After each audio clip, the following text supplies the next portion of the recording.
أعوذ بالله من الشيطان الرجيم. بسم الله الرحمن الرحيم. حميم. تنزيل الكتاب من الله العزيز الحكيم. ما خلقنا السماوات والأرض وما بينهما إلا بالحق وأجل مسمى، والذين كفروا عما أنذروا معرضون. قل أرأيتم ما تدعون من دون الله أروني ماذا خلقوا من الأرض أم لهم شرك في السماوات، ائتوني بكتاب من قبل هذا أو أثارة من علم إن كنتم صادقين. ومن أضل ممن يدعو من دون الله من لا يستجيب له إلى يوم القيامة وهم عن دعائهم غافلون. وإذا حشر الناس كانوا لهم أعداء وكانوا بعبادتهم كافرين. وإذا تتلى عليهم آياتنا بينات قال الذين كفروا للحق لما جاءهم هذا سحر مبين. أم يقولون افتراه قل إن افتريته فلا تملكون لي من الله شيئا هو أعلم بما تفيضون فيه كفى به شهيدا بيني وبينكم وهو الغفور الرحيم. قل ما كنت بدعا من الرسل وما أدري ما يفعل بي ولا بكم إن أتبع إلا ما يوحى إلي وما أنا إلا نذير مبين. قل أرأيتم إن كان من عند الله وكفرتم به وشهد شاهد من بني إسرائيل على مثله فآمن واستكبرتم إن الله لا يهدي القوم الظالمين. وقال الذين كفروا للذين آمنوا لو كان خيرا ما سبقونا إليه وإذ لم يهتدوا به فسيقولون هذا إفك قديم. ومن قبله كتاب موسى إماما ورحمة وهذا كتاب مصدق لسانا عربيا لينذر الذين ظلموا وبشرى للمحسنين. إن الذين قالوا ربنا الله ثم استقاموا فلا خوف عليهم ولا هم يحزنون أولئك أصحاب الجنة خالدين فيها جزاء بما كانوا يعملون. ووصينا الإنسان بوالديه إحسانا حملته أمه كرها ووضعته كرها وحمله وفصاله 30 شهرا حتى إذا بلغ أشده وبلغ 40 سنة قال رب أوزعني أن أشكر نعمتك التي أنعمت علي وعلى والدي وأن أعمل صالحا ترضاه وأصلح لي في ذريتي إني تبت إليك وإني من المسلمين. أولئك الذين نتقبل عنهم أحسن ما عملوا ونتجاوز عن سيئاتهم في أصحاب الجنة وعد الصدق الذي كانوا يوعدون. والذي قال لوالديه أف لكما أتعدانني أن أخرج وقد خلت القرون من قبلي وهما يستغيثان الله ويلك آمن إن وعد الله حق فيقول ما هذا إلا أساطير الأولين. أولئك الذين حق عليهم القول في قد خلت من قبلهم من الجن والإنس إنهم كانوا خاسرين. ولكل درجات مما عملوا وليوفيهم أعمالهم وهم لا يظلمون. ويوم يعرض الذين كفروا على النار أذهبتم طيباتكم في حياتكم الدنيا واستمتعتم بها فاليوم تجزون عذاب الهون بما كنتم تستكبرون في الأرض بغير الحق وبما كنتم تفسقون. واذكر أخا عاد إذ أنذر قومه بالأحقاف وقد خلت النذر من بين يديه ومن خلفه ألا تعبدوا إلا الله إني أخاف عليكم عذاب يوم عظيم. قالوا أجئتنا لتأفكنا عن آلهتنا فأتنا بما تعدنا إن كنت من الصادقين. قال إنما العلم عند الله وأبلغكم ما أرسلت به ولكني أراكم قوما تجهلون فلما رأوه عارضا مستقبل أوديتهم قالوا هذا عارض ممطرنا بل هو ما استعجلتم به ريح فيها عذاب أليم تدمر كل شيء بأمر ربها فأصبحوا لا يرى إلا مساكنهم كذلك نجزي القوم المجرمين ولقد مكناهم في ماء مكناكم فيه وجعلنا لهم سمعا وأبصارا وأفئدة فما أغنى عنهم سمعهم ولا أبصارهم ولا أفئدتهم من شيء إذ كانوا يجحدون بآيات الله وحاق بهم ما كانوا به يستهزئون ولقد أهلكنا ما حولكم من القرى وصرفنا الآيات لعلهم يرجعون فلولا نصرهم الذين اتخذوا من دون الله قربانا آلهة بل ضلوا عنهم وذلك إفكهم وما كانوا يفترون وإذ صرفنا إليك نفرا من الجن يستمعون القرآن فلما حضروه قالوا أنصتوا فلما قضي ولوا إلى قومهم منذرين قالوا يا قومنا إنا سمعنا كتابا أنزل من بعد موسى مصدقا لما بين يديه يهدي إلى الحق وإلى طريق مستقيم يا قومنا أجيبوا داعي الله وآمنوا به يغفر لكم من ذنوبكم ويجركم من عذاب أليم ومن لا يجب داعي الله فليس بمعجز في الأرض وليس له من دونه أولياء أولئك في ضلال مبين أولم يروا أن الله الذي خلق السماوات والأرض ولم يعي بخلقهن بقادر على أن يحيي الموتى بلى إنه على كل شيء قدير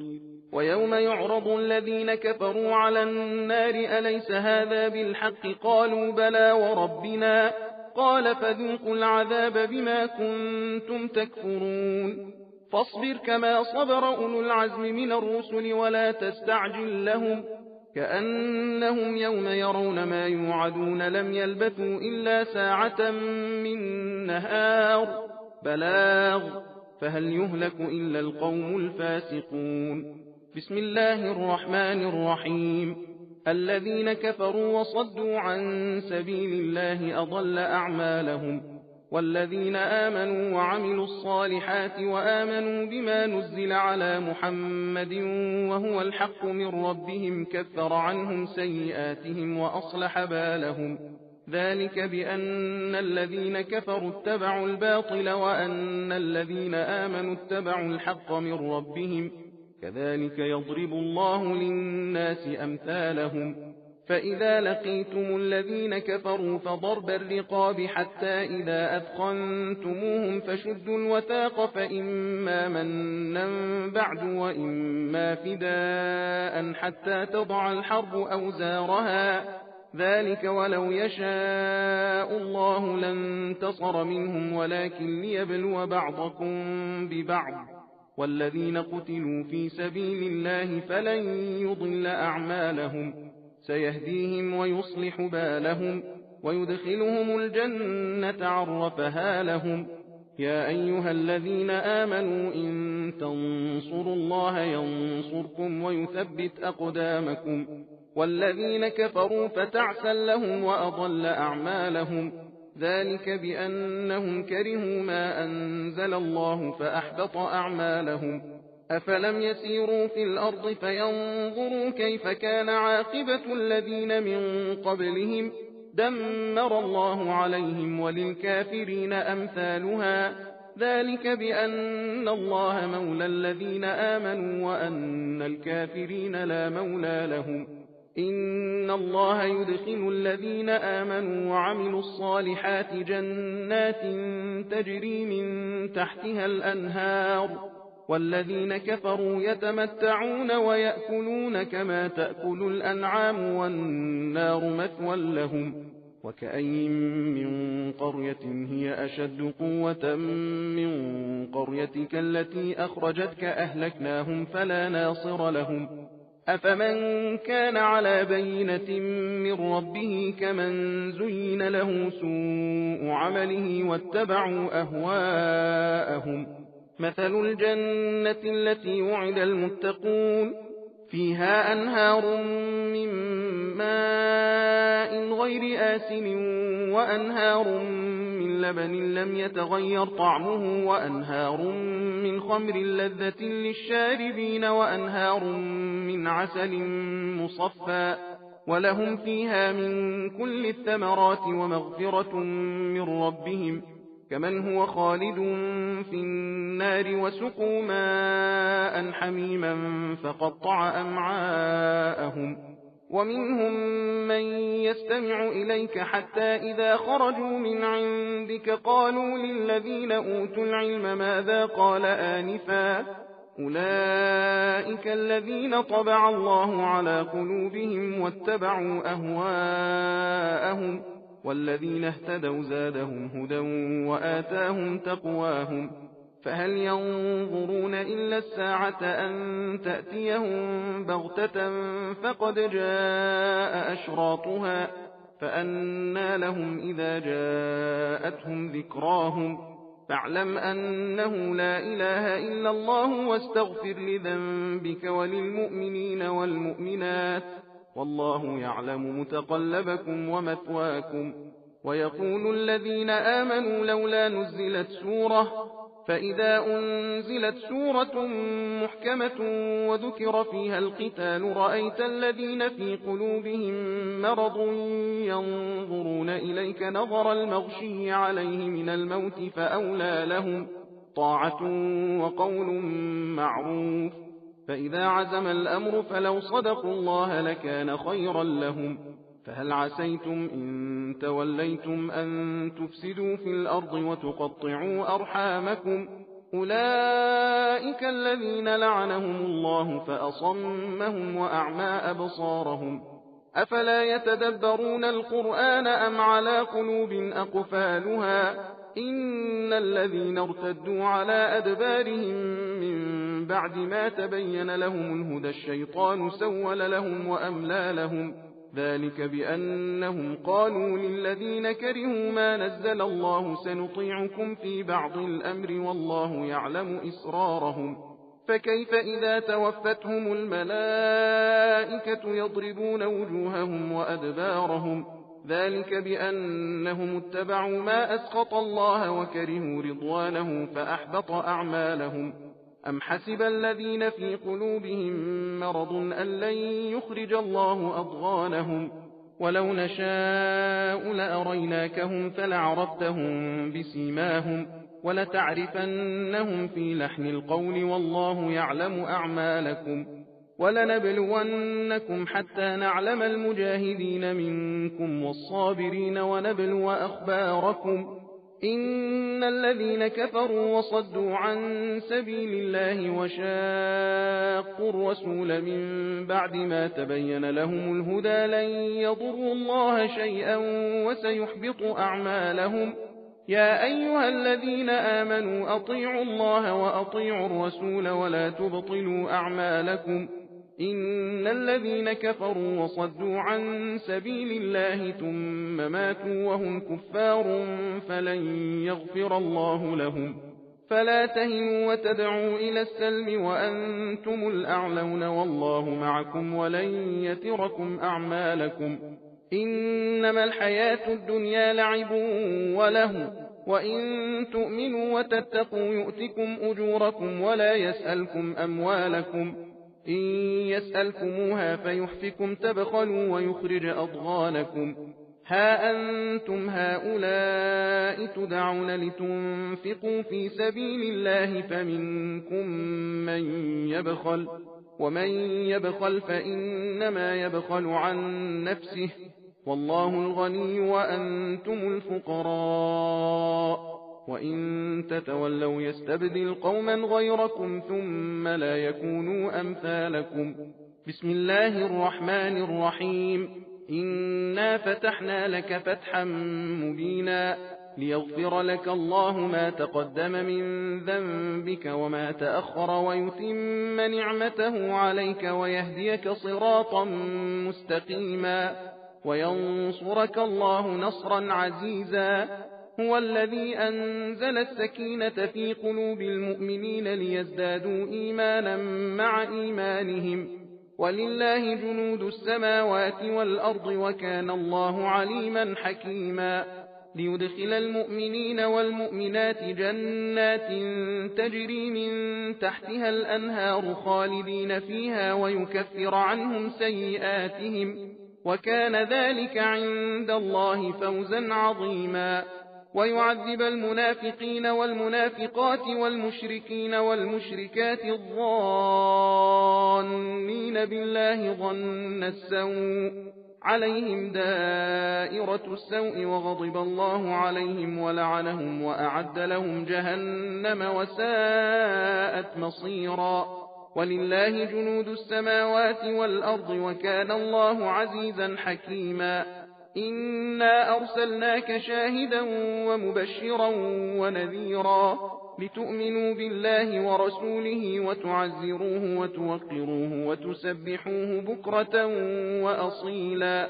إن الذين يبايعونك إنما يبايعون الله يد الله فوق أيديهم فمن نكث فإنما ينكث على نفسه ومن أوفى بما عاهد عليه الله فسيؤتيه أجرا عظيما. سيقول لك المخلفون من الأعراب شغلتنا أموالنا وأهلنا فاستغفر لنا يقولون بألسنتهم ما ليس في قلوبهم قل فمن يملك لكم من الله شيئا إن أراد بكم ضرا أو أراد بكم نفعا بل كان الله بما تعملون خبيرا. بل ظننتم أن لن ينقلب الرسول والمؤمنون إلى أهليهم أبدا وزين ذلك في قلوبكم وظننتم ظن السوء وكنتم قوما بورا. ومن لم يؤمن بالله ورسوله فإنا أعتدنا للكافرين سعيرا. ولله ملك السماوات والأرض يغفر لمن يشاء ويعذب من يشاء وكان الله غفورا رحيما. سيقول المخلفون إذا انطلقتم إلى مغانم لتأخذوها ذرونا نتبعكم يريدون أن يبدلوا كلام الله قل لن تتبعونا كذلكم قال الله من قبل فسيقولون بل تحسدوننا بل كانوا لا يفقهون إلا قليلا. قل للمخلفين من الأعراب ستدعون إلى قوم أولي بأس شديد تقاتلونهم أو يسلمون فإن تطيعوا يؤتكم الله أجرا حسنا وإن تتولوا كما توليتم من قبل يعذبكم عذابا أليما. ليس على الأعمى حرج ولا على الأعرج حرج ولا على المريض حرج ومن يطع الله ورسوله يدخله جنات تجري من تحتها الأنهار ومن يتول يعذبه عذابا أليما. لقد رضي الله عن المؤمنين إذ يبايعونك تحت الشجرة فعلم ما في قلوبهم فأنزل السكينة عليهم وأثابهم فتحا قريبا ومغانم كثيرة يأخذونها وكان الله عزيزا حكيما. وعدكم الله مغانم كثيرة تأخذونها فعجل لكم هذه وكف أيدي الناس عنكم ولتكون آية للمؤمنين ويهديكم صراطا مستقيما. وأخرى لم تقدروا عليها قد أحاط الله بها وكان الله على كل شيء قديرا. ولو قاتلكم الذين كفروا لولوا الأدبار ثم لا يجدون وليا ولا نصيرا. سنة الله التي قد خلت من قبل ولن تجد لسنة الله تبديلا. وهو الذي كف أيديهم عنكم وأيديكم عنهم ببطن مكة من بعد أن أظفركم عليهم وكان الله بما تعملون بصيرا. هم الذين كفروا وصدوكم عن المسجد الحرام والهدي معكوفا أن يبلغ محله ولولا رجال مؤمنون ونساء مؤمنات لم تعلموهم أن تطؤوهم فتصيبكم منهم معرة بغير علم ليدخل الله في رحمته من يشاء لو تزيلوا لعذبنا الذين كفروا منهم عذابا أليما إذ جعل الذين كفروا في قلوبهم الحمية حمية الجاهلية فأنزل الله سكينته على رسوله وعلى المؤمنين وألزمهم كلمة التقوى وكانوا أحق بها وأهلها وكان الله بكل شيء عليما لقد صدق الله رسوله الرؤيا بالحق لتدخلن المسجد الحرام إن شاء الله آمنين محلقين رؤوسكم ومقصرين لا تخافون فعلم ما لم تعلموا فجعل من دون ذلك فتحا قريبا هو الذي أرسل رسوله بالهدى ودين الحق ليظهره على الدين كله وكفى بالله شهيدا محمد رسول الله والذين معه أشداء على الكفار رحماء بينهم تراهم ركعا سجدا يبتغون فضلا من الله ورضوانا سيماهم في وجوههم من أثر السجود ذلك مثلهم في التوراة ومثلهم في الإنجيل كزرع أخرج شطأه فآزره فاستغلظ فاستوى على سوقه يعجب الزراع ليغيظ بهم الكفار وعد الله الذين آمنوا وعملوا الصالحات منهم مغفرة وأجرا عظيما بسم الله الرحمن الرحيم يا أيها الذين آمنوا لا تقدموا بين يدي الله ورسوله واتقوا الله إن الله سميع عليم يا أيها الذين آمنوا لا ترفعوا أصواتكم فوق صوت النبي ولا تجهروا له بالقول كجهر بعضكم لبعض أن تحبط أعمالكم وأنتم لا تشعرون إن الذين يغضون أصواتهم عند رسول الله أولئك الذين امتحن الله قلوبهم للتقوى لهم مغفرة وأجر عظيم إن الذين ينادونك من وراء الحجرات أكثرهم لا يعقلون ولو أنهم صبروا حتى تخرج إليهم لكان خيرا لهم والله غفور رحيم يا أيها الذين آمنوا إن جاءكم فاسق بنبأ فتبينوا أن تصيبوا قوما بجهالة فتصبحوا على ما فعلتم نادمين واعلموا أن فيكم رسول الله لو يطيعكم في كثير من الأمر لعنتم ولكن الله حبب إليكم الإيمان وزينه في قلوبكم وكره إليكم الكفر والفسوق والعصيان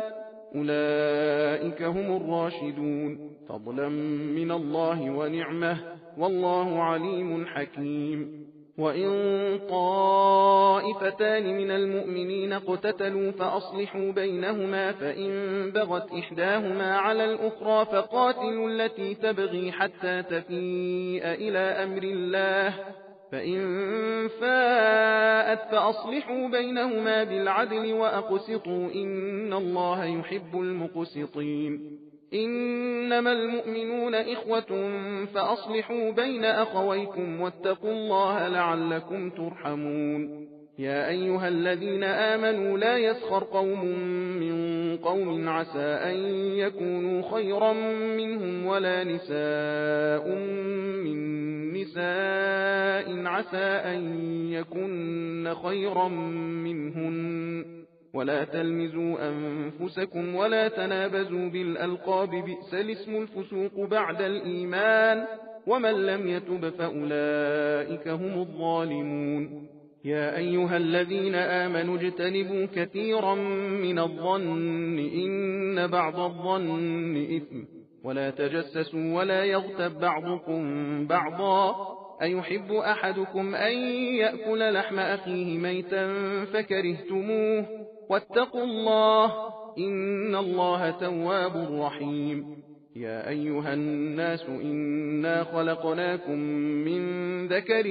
وأنثى وجعلناكم شعوبا وقبائل لتعارفوا إن أكرمكم عند الله أتقاكم إن الله عليم خبير قالت الأعراب آمنا قل لم تؤمنوا ولكن قولوا أسلمنا ولما يدخل الإيمان في قلوبكم وإن تطيعوا الله ورسوله لا يلتكم من أعمالكم شيئا إن الله غفور رحيم إنما المؤمنون الذين آمنوا بالله ورسوله ثم لم يرتابوا وجاهدوا بأموالهم وأنفسهم في سبيل الله أولئك هم الصادقون قل أتعلمون الله بدينكم والله يعلم ما في السماوات وما في الأرض والله بكل شيء عليم يمنون عليك أن أسلموا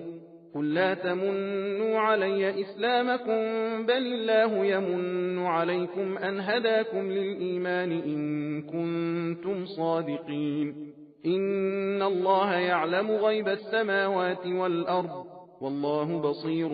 بما تعملون بسم الله الرحمن الرحيم قاف والقرآن المجيد بل عجبوا أن جاءهم منذر منهم فقال الكافرون هذا شيء عجيب أئذا متنا وكنا ترابا ذلك رجع بعيد قد علمنا ما تنقص الأرض منهم وعندنا كتاب حفيظ بل كذبوا بالحق لما جاءهم فهم في أمر مريج أفلم ينظروا إلى السماء فوقهم كيف بنيناها وزيناها وما لها من فروج والأرض مددناها وألقينا فيها رواسي وأنبتنا فيها من كل زوج بهيج تبصرة وذكرى لكل عبد منيب ونزلنا من السماء ماء مباركا فأنبتنا به جنات وحب الحصيد والنخل باسقات لها طلع نضيد رزقا للعباد وأحيينا به بلدة ميتا كذلك الخروج كذبت قبلهم قوم نوح وأصحاب الرس وثمود وعاد وفرعون وإخوان لوط وأصحاب الأيكة وقوم تبع كل كذب الرسل فحق وعيد أفعينا بالخلق الأول بل هم في لبس من خلق جديد ولقد خلقنا الإنسان ونعلم ما توسوس به نفسه ونحن أقرب إليه من حبل الوريد إذ يتلقى المتلقيان عن اليمين وعن الشمال قعيد ما يلفظ من قول إلا لديه رقيب عتيد وجاءت سكرة الموت بالحق ذلك ما كنت منه تحيد ونفخ في الصور ذلك يوم الوعيد وجاءت كل نفس معها سائق وشهيد لقد كنت في غفلة من هذا فكشفنا عنك غطاءك فبصرك اليوم حديد وقال قرينه هذا ما لدي عتيد ألقيا في جهنم كل كفار عنيد مناع للخير معتد مريب الذي جعل مع الله إلها آخر فألقياه في العذاب الشديد قال قرينه ربنا ما أطغيته ولكن كان في ضلال بعيد قال لا تختصموا لدي وقد قدمت إليكم بالوعيد ما يبدل القول لدي وما أنا بظلام للعبيد يوم نقول لجهنم هل امتلأت وتقول هل من مزيد وأزلفت الجنة للمتقين غير بعيد هذا ما توعدون لكل أواب حفيظ من خشي الرحمن بالغيب وجاء بقلب منيب ادخلوها بسلام ذلك يوم الخلود لهم ما يشاءون فيها ولدينا مزيد وكم أهلكنا قبلهم من قرن هم أشد منهم بطشا فنقبوا في البلاد هل من محيص إن في ذلك لذكرى لمن كان له قلب أو ألقى السمع وهو شهيد ولقد خلقنا السماوات والأرض وما بينهما في 6 أيام وما مسنا من لغوب فاصبر على ما يقولون وسبح بحمد ربك قبل طلوع الشمس وقبل الغروب ومن الليل فسبحه وأدبار السجود واستمع يوم ينادي المناد من مكان قريب يوم يسمعون الصيحة بالحق ذلك يوم الخروج إنا نحن نحيي ونميت وإلينا المصير يوم تشقق الأرض عنهم سراعا